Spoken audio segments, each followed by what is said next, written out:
It's the ROC Rox Podcast. Conversations about local Rochester businesses, how they came to be, and why. And now your host, the badass marketing fairy, Christina. See, I always like to wait till the clapping is over, because then I feel like I've arrived. You have arrived. Make no mistake. Well, I have arrived. Here we are. This is our official, unofficial intro episode of who I am and who the person across from me, Mr. Scott Fitzgerald, is. Me? Yes, you. Yeah. So happy Thursday, everyone. It's Thursday afternoon, I think. I'm not quite sure. Last time I checked, it was Thursday afternoon. Okay, good. Yeah. So it is Thursday afternoon. You are correct. We are hanging out here at ROC+VOX doing our ROC Rox Podcast. Something in a box. Oh, and we had a... Yeah, there's a little reminder that said that we're doing that now. Yeah, okay. And yeah, okay. So it's fine. Good. It's fine. That's fine. We're all good. You know what? We don't have many people that watch live, so we're actually just entertaining the airs at the moment, the airwaves. Sure. Yes. So why are we doing this? Yes. Please. This is what you're asking me. This is what I'm asking you, even though you're the host. But it's okay. You're trying to keep me on track. Try and keep you on track. And you know what? You're the only person who I will allow to do that. So why we're doing this? There's a couple of reasons. One reason is that I think that there's a lot of stories and businesses and people out there in Rochester who have not been heard. And I like to hear more about them and give them an actual medium of microphone to tell their story. Yeah. My family, I come from a family of photographers, so we're all about documenting. And for the longest time, I've been documenting via photography and graphics and everything. But now I think that documenting auditorily, is that the word? I don't think so, okay. But we'll go with it. I think it sounds good, so I'm going to say auditorily. Auditorily. Maybe. Orally? Orally is orally? Orally, not orally. Okay, orally. Yeah. Yes. They're related. Okay, I know. I think we're back on track. I think it's a great idea. Well, and and the reason that I started it honestly was because meeting you, Scott, brought me into that frame of thinking that, you know, hearing someone talk and actually being able to record it and keep it and also just distribute it is huge. And not a lot of people take advantage of that. And a lot of people think that you have to have, you have to spend thousands of dollars in order to get a professional, recording, or you spend $2. Yeah, you can. Yeah, which is fine. But there's never really been something that's been accessible to the common person who maybe wants to start their own podcast or record stories at holiday times with people that come into town that you don't see all the time, but you always tell the same stories and you kind of want those forever. Yeah. Anyone could have always put their phone down and record it that way, but me personally, I feel like I change my phone, every couple of years, and then I lose 90% of what I had, even though we have the cloud and everything like that. It's still whatever. That's just my personal opinion. We had Stephanie Armstrong in here from Beekey Marketing a couple days ago, who is phenomenal. Fantastic. I loved her. I love her. I mean, it's not past tense in any way. Then we have the owner of Wacky Buttons coming in on Tuesday, which is a little... it's a little wacky. It's a little wacky, and they know how to push your buttons. No. They're pins. They're really really cool, like pins that you would collect. And then we have Dave Mamano coming in, who is very big in the entrepreneurial world out here. Yeah. He just released a book, so I'm excited for that. And then we got a couple other people just waiting to figure out when we can get them in here and listen to their story. So, but I wanted to start with your story, Scott. My story. So you're going to have to just go with it. Why are you here now? Why are you doing what you're doing? And why are we sitting here? I love this medium. I love podcasts. I love radio. I work in radio. Fits on Fickle 93.3 in the morning. Yes. But that has its limitations. Mm-hmm.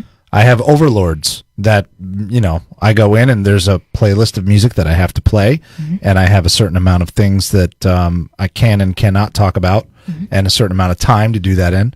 And plus, this is a cool room. It's like I geek out when I come in here. Yes. I love to come to work now.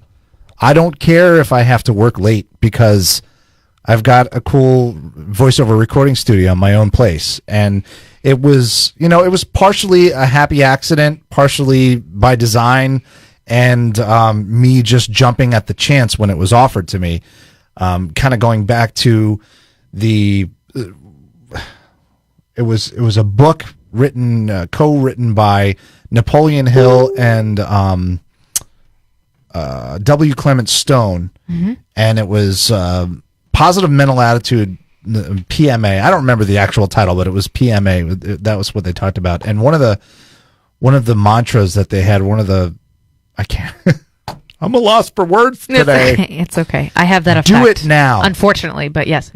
Do it now was what they said. This was one of their things that they said. And when you get an idea, when you get that flash of brilliance that I believe comes from a greater consciousness that you have opened yourself up to, and you get that flash of an idea, do it now. Act on it. And I acted on it. I had the chance to take over a business that was already established.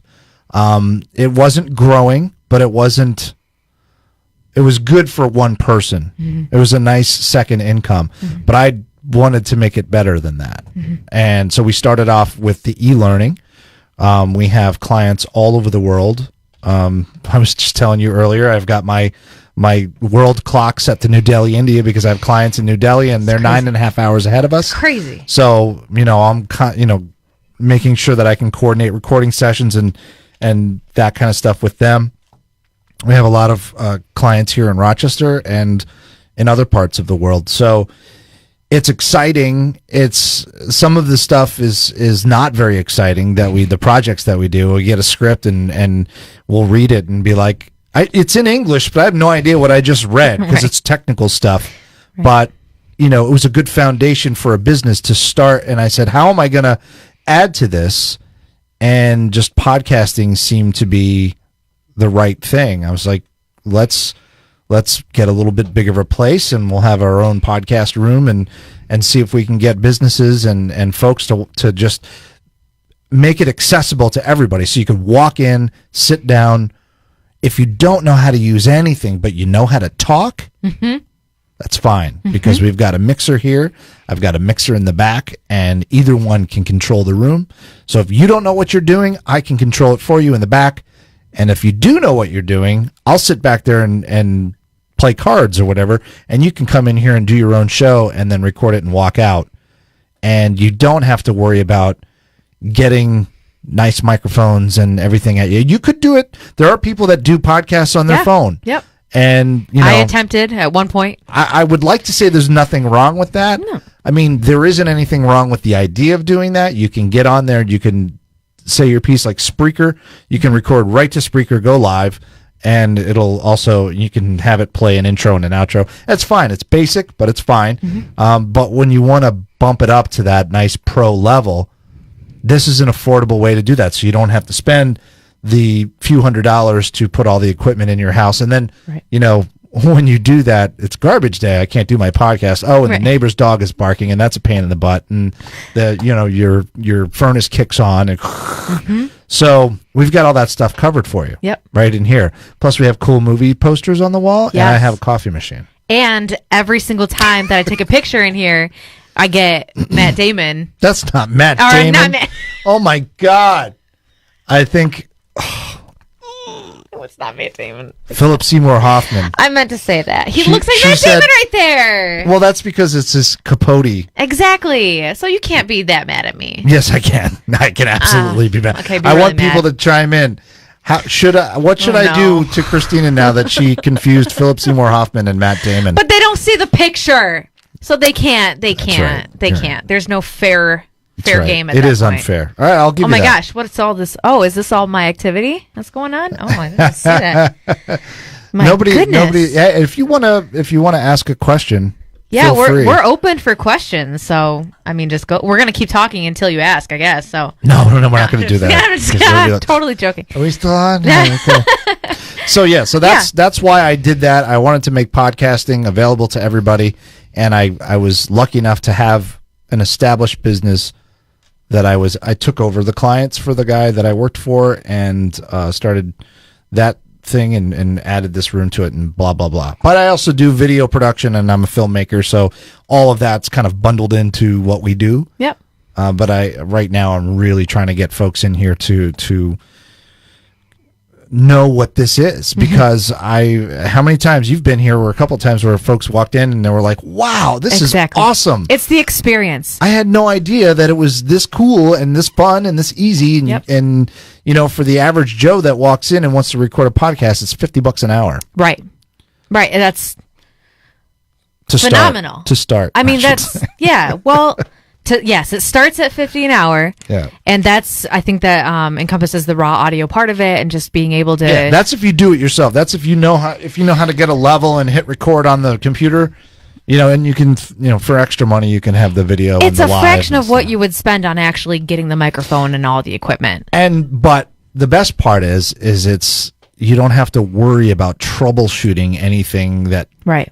How many times have I been called and someone says, so I got the audio interface thing, and I got my mic, but it's not working. My computer's not seeing it. And can you come out and help me figure it out?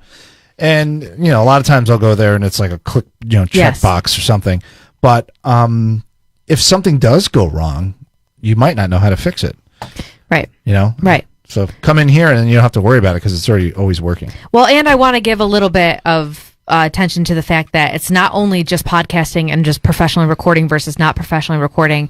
It's the whole world of the other things that I was thinking about that could totally apply to this and be such a great contribution. Like the legacy recording, I can't get over how awesome. I love that concept. We need someone to come in and do it. I know, we do.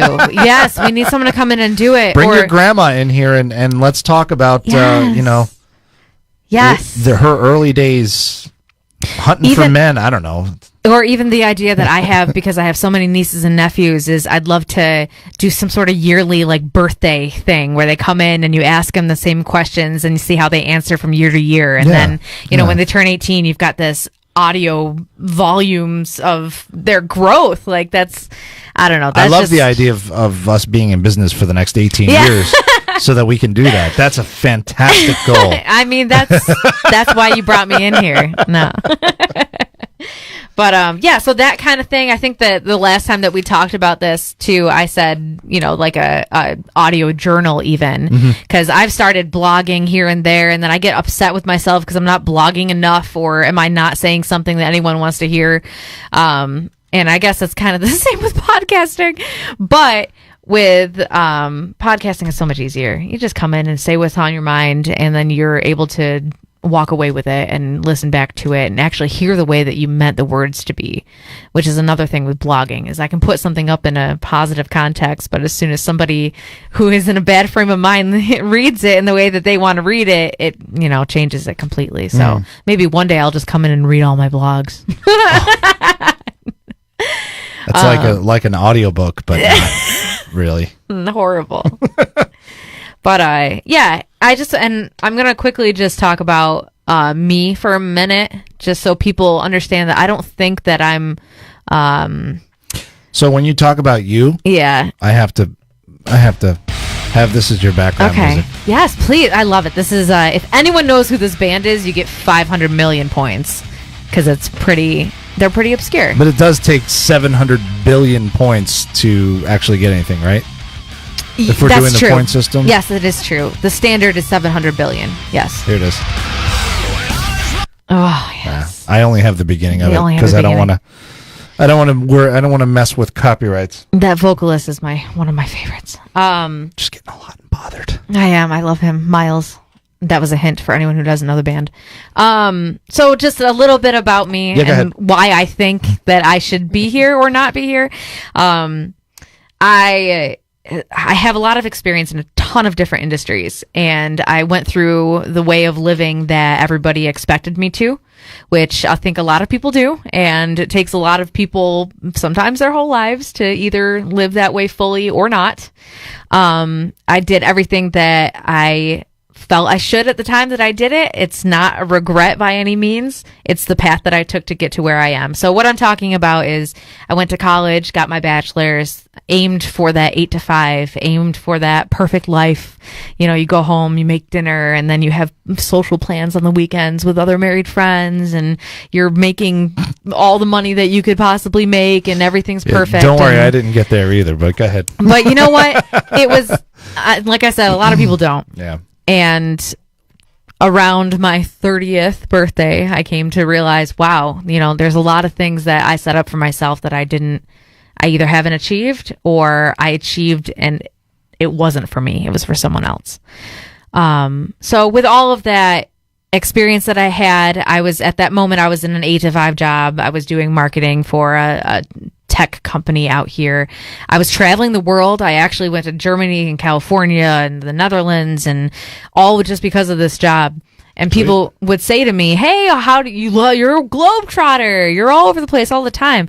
But what they didn't understand was when you're in another country or in another state working, you're working. Mm-hmm. And it's hard to explain. I'm never enjoying California. I'm not on vacation. If anything, I'm working harder because I'm on the clock fully, and my trip has been paid for. So I feel like I'm obligated. Yeah. Yes. Yep. So once I realized that wasn't fun for me anymore, and what am I doing if every day I'm dreading going to where I need to go? And when they say, hey, you have to go to Germany next month, and I'm thinking, oh, God, again? That sucks. Right. How many sausages and beer could you consume? Oh, my gosh. Oktoberfest was one of the last times I ever drank. I went to the actual Oktoberfest in Munich, and I can never... real Oktoberfest. Never... First of all, I can never go to any of the local Oktoberfest after that either, because it just doesn't... Because they don't let you in. Well, they don't let me... Yes. That's a different podcast. Because you went to the real one, and now anything else is pales in comparison. It's just not even... It can't. But anyways, so I just decided that everything that I've done in my life, I can actually contribute my knowledge to people and maybe help them out. So helping small businesses and people who know their craft so well, but they don't know the marketing aspect of it, or the customer service, or the branding part of it. That's where I come in. A lot of entrepreneurs like to do it themselves, and a lot of them feel that they can. And they try real hard, and some of them do a great job. And sometimes, I know for me, when I have a lot of projects, I've got all these things that we're recording, and I'm trying to coordinate this stuff and do it myself. I don't have the time. Yeah. I have a family too. Yeah. And there's only another job, so there's only so much that I could do. So someone like you is very valuable to a small business. And let me just tell you guys, you better snatch her up, because once I start making more money, she's going to be working here. But now she's going to be working with us. Oh, well, everybody, I will be wherever the good people are. And that's why I'm here right now. And it's namaste. I'm not someone. I don't ever say that. No, you don't. But you know what? I'm namastopping you. No, oh, good golly. This just... So just for those of you who don't know, I have this little stream deck here so that I can, I don't have anything set, like that's for one of my radio shows, but I can press things. Yeah, he's just trying to show off that he's in control. Yeah. Oh. Ooh, kind of sounds like Seinfeld. It's actually from Napoleon Dynamite.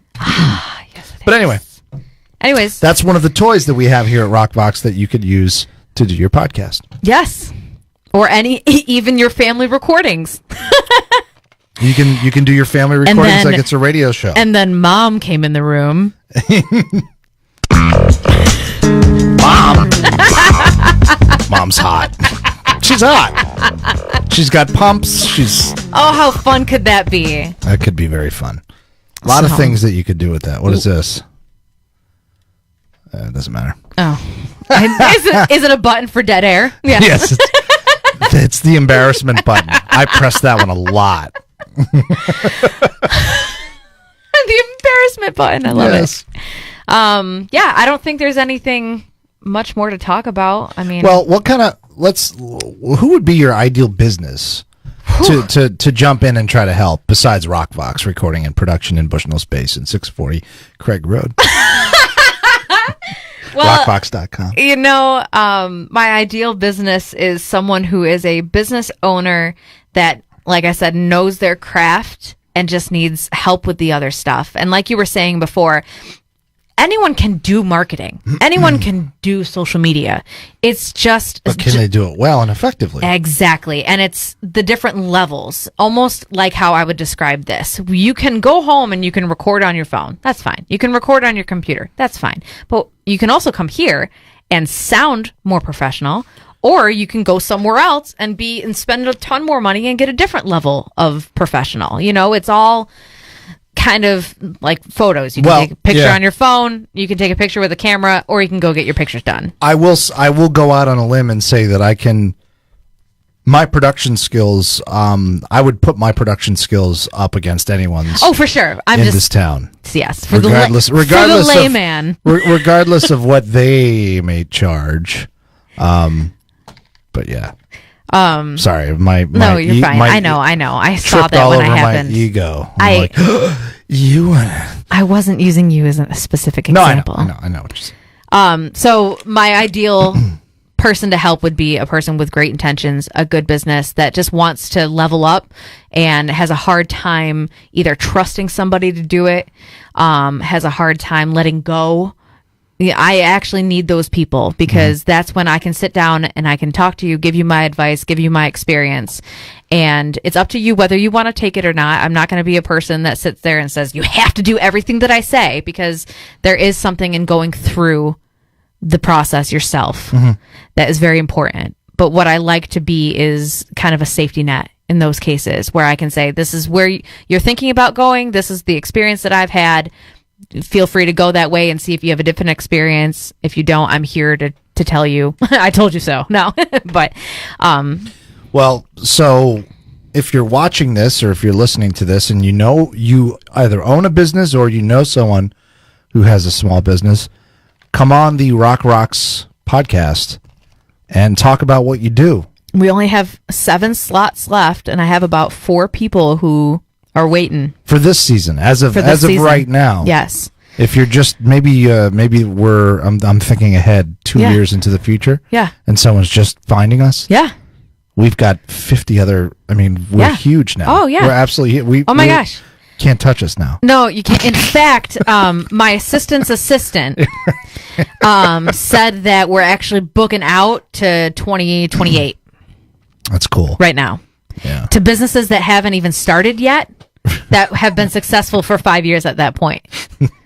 and now that's my ideal. Now we just lost everybody and me. No idea what the hell we're talking about.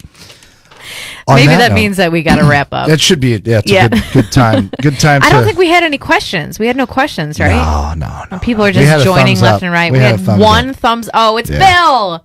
Billy. Yeah. Thanks, Bill. I'll say hi to Bill real quick. He is supposed to be my kombucha guy. Everybody needs a kombucha guy. He owns Kogabucha and also the hot yoga studio Koga over in Pittsford, actually right around the corner. Interesting. So we got to get him on here. Bill, if you're still listening, you thumbs up only guy. He may have thumbed up and left. But. All right. So you can, ROCVox.com is our website. And then pretty soon we'll have links to everything that we say and do here. Exactly. Yeah. And thank you. Thank you for having me on your podcast. Yes. Well, thank you for allowing me to do it. I mean, that's my really, pleasure. I think you have great ideas and you've got a great joie de vivre for this. It's a tattoo I have. I have that as a tattoo. All right. Show me later. Not on camera. Okay. So this is how we're going to end it with your favorite song. Yes.